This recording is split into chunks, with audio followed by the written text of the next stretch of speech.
Welcome to On The Beat, everyone. I'm Troy Thompson. Joining me in the studio today is, you know this man, he has everything that we need to put our best foot forward when it comes to a healthy lifestyle. Robert White from Robert's Apothecary, and today we're talking all about environmental allergies. Welcome to the show, my friend. Thank you. Good to be here. Nice to see you. Now let's talk a little bit about what kind of environmental allergies are you seeing when you come into the clinic? Everyone has seen the Bradford pears have been blooming, all sorts of other trees and flowers are blooming. Allergies are exploding right now. Are they early this year? Maybe. Yeah. Yeah, maybe so. Okay, so what are the symptoms? Explain to people at home, what's the symptom between, the difference between, I should say, between an allergy and maybe someone who might feel like they're getting a bit of a cold? Well, the allergy is going to be the runny nose, sneezing, itchy eyes, watery eyes. They won't run a elevated temperature like they would with a cold. Yeah. Cold, they feel bad all over and a lot of head congestion and a lot of drainage. Okay, all right. Now, one thing we do want to talk about is I'm a firm believer in pharmaceutical products and also natural products, and so are you, because I think they play an important role in everyday health. Don't you agree? Exactly. All right, so today you also brought in your pharmaceutical products that are most common used for allergies. So let's start off on the left-hand side here if we can.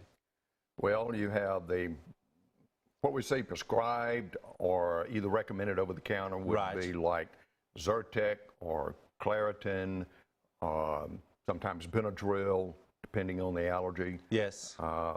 We have a few other things, Adahist, for example. Doctors prescribe that.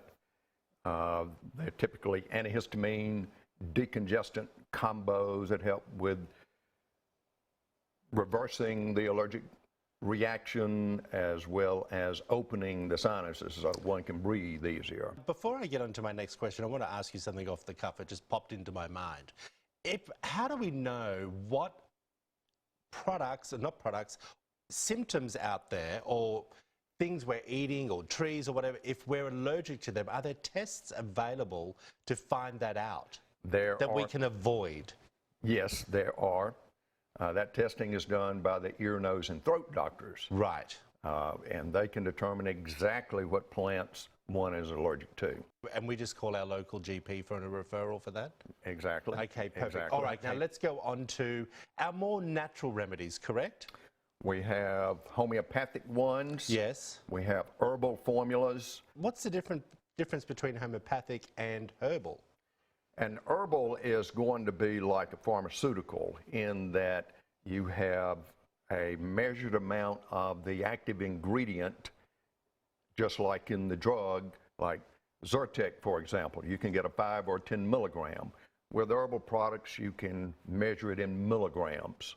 Oh, right. Homeopathic is the one that uses just a very tiny amount to stimulate the body to go have that reaction, the intended effect. Right. So with the homeopathics, we don't see side effects like drowsiness or dry mouth like you can do with the pharmaceutical ones.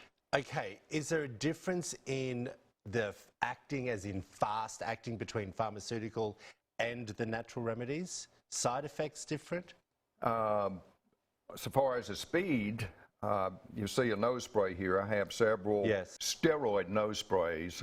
They typically are slow acting. It may take 10 or 12, 14 days to work. A magic potion for poison ivy? I've got a few seconds. Rustox, the active ingredient in poison ivy, that actually will reverse an allergic response to poison ivy. Got you. You always give us great information. Well, thank you. Thank you. If you want to find out more, there it all is up on the screen for you. Robert's Apothecary, they have all the answers just for you. Back after this break.